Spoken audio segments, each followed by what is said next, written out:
네, 목사님, 안녕하세요. 안녕하십니까. 우리 제주중앙교회 신무하시죠, 목사님? 네.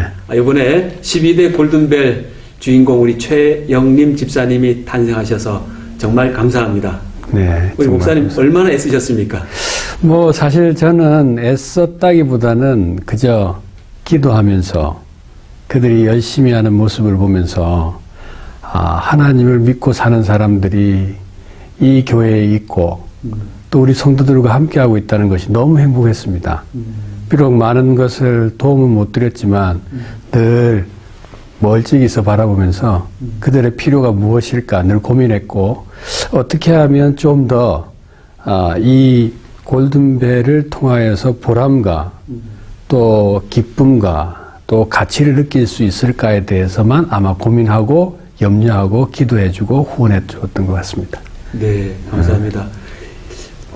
요번에 골든벨 사실 두 번째 도전하시는 거잖아요. 맞습니다. 네. 이미 처음에 도전했다가 한번 실패하고 두 번째 재도전하셨는데 이제 두 번째 도전하기가 더 힘들 거예요. 그런데 이제 목사님 교회는 좀 어떠셨나요?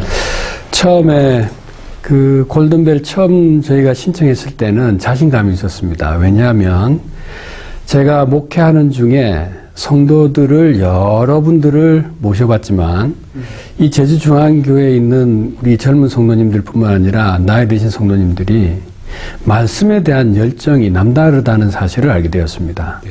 그래서 특별히 도전 골든벨을 통해서 우리의 역량을 한번 체크해보고 우리의 역량을 전국에 있는 모든 교회에 한번 알려보면 좋겠다라는 생각을 가지게 되었습니다. 그 이유는 이 제주도에 대해서 많은 분들이 걱정도 하고 염려하는 부분들이 많았어요.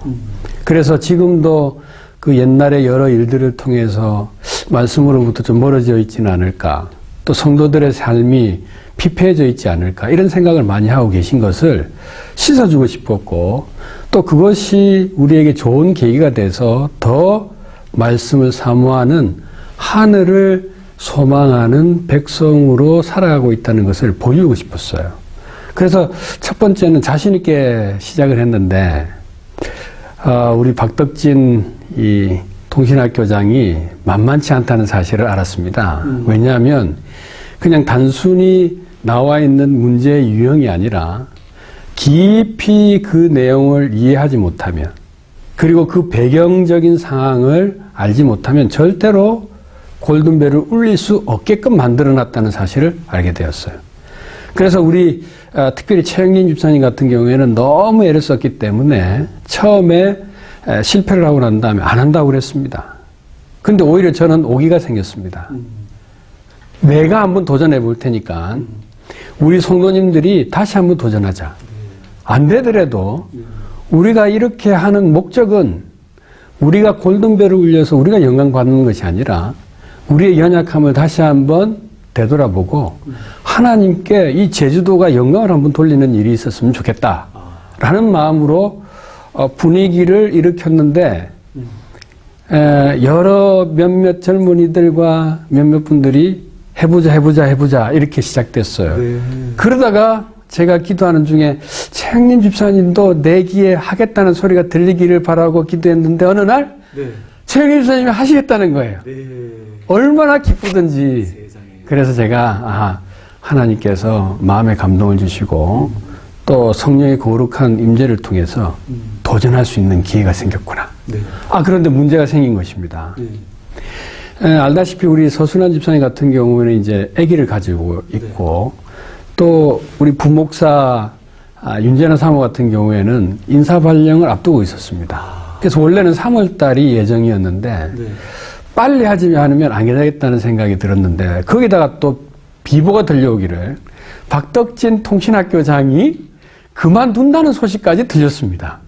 그래서 어쩔 수 없이 불가피하게 박덕진 목사님하고 상의를 해서 우리 통신학교장님과 전화를 해서 옮기기로 했습니다.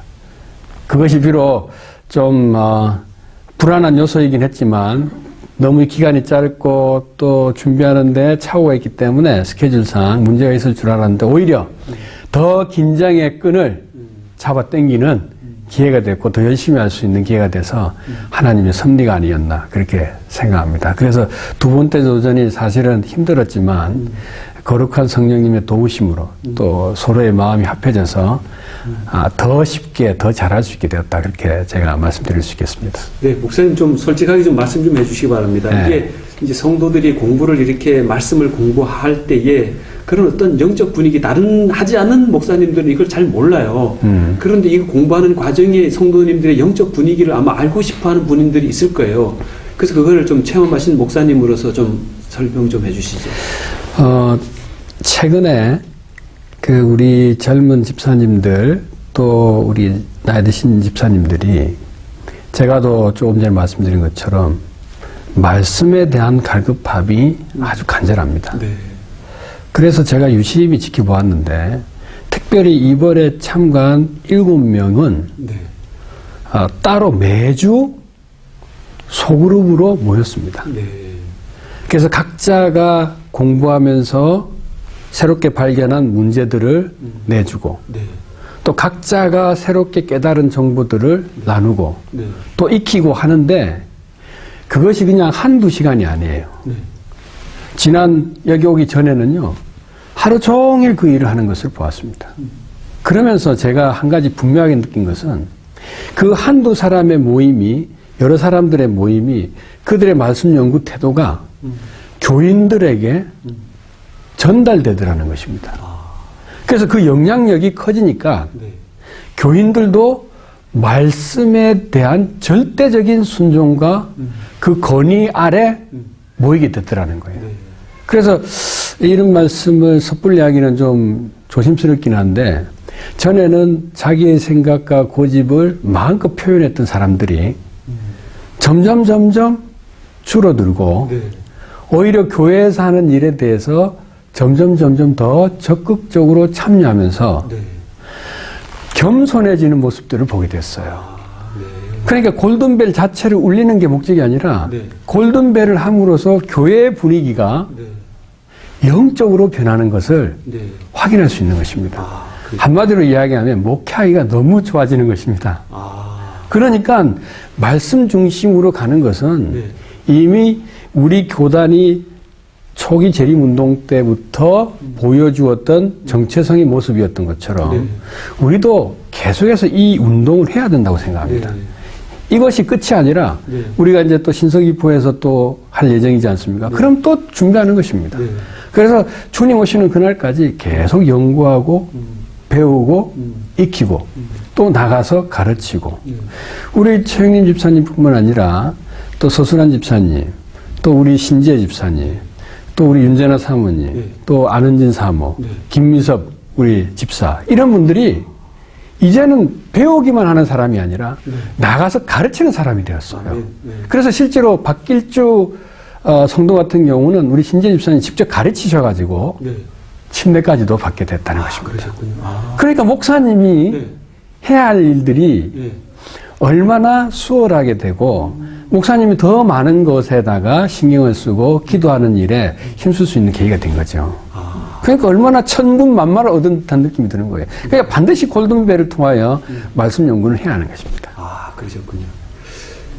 네, 이 정말 골든벨을 또 준비하는 교회 또 혹시 골든벨에 대해서 잘 모르는 분들이 아마 계실 거예요. 좀 그런 분들에게 골든벨을 좀 추천해주고 싶은 말씀이 있다면 좀 말씀해 주시죠. 첫 번째, 도전은 전도라고 골든벨 큰 프랭카드에 적혀 있습니다. 네. 그 말은 이 도전벨을 도전함으로 인해서 우리가 하나님의 말씀에 사로잡히게 된다는 것입니다. 네. 우리가 하나님의 그 말씀 속에서 나타난 하나님의 큰 사랑을 깨달으면 우리가 얼마나 큰 은혜를 입고 있다는 사실을 알게 돼요. 네. 그러면 우리가 정말 죄인됨을 알고 더 겸손히 주의 뜻을 따라서 살아가야 되겠구나 하는 결심을 온 성도들이 갖게 된다는 유익이 있습니다. 네. 그 다음에 두 번째, 이것을 그냥 도전한다고 되는 게 아니지 않습니까?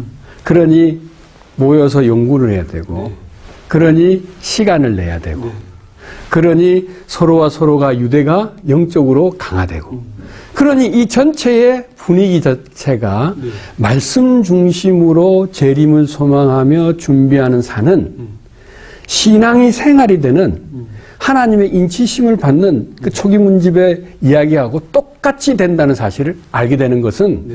우리가 반드시 이 일을 해야 된다는 거죠. 아, 그리고 세 번째는 등한시 되어 왔지 않습니까?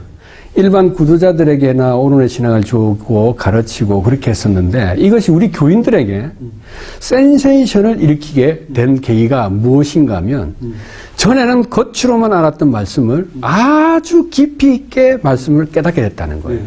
그 이유는 우리 박덕진 우리 통신학교장이 어떻게 준비했나를 제가 알게 되었습니다. 참고로 부교장입니다. 네, 부교장입니까? 네, 그냥 있는 그대로를 나타낸 게 전에 있던 오늘의 신앙을 읽어내서 5분만 나타낸 게 아니라 그거를 일일이 다 재조사를 해서 더 정확한 정보와 소스를 포함시켰다는 거예요. 그러니 우리 신앙을 하는 우리 목회자들뿐만 아니라 장로님, 집사님들, 심지어는 우리 성도들 모든 분들이 반드시 알고 또 가르쳐야 할 기본적인 내용들이 있다는 사실을 우리가 간과하고 있다는 거죠. 그만큼 교육을 받지 못하고 있다는 거죠. 그런데 이 통신학교에서 이런 걸 제공해 줬으니 얼마나 좋은 기회입니까? 그러니 우리 교회가 센세이션하게 영적으로 자질이 높아질 뿐 아니라 지식적으로도 수준이 높아질 수밖에 없는 거죠. 그러니 성도가 수준이 높아지니까 목회자는 어떻게 될까요? 더 높아질 수밖에 없는 거죠.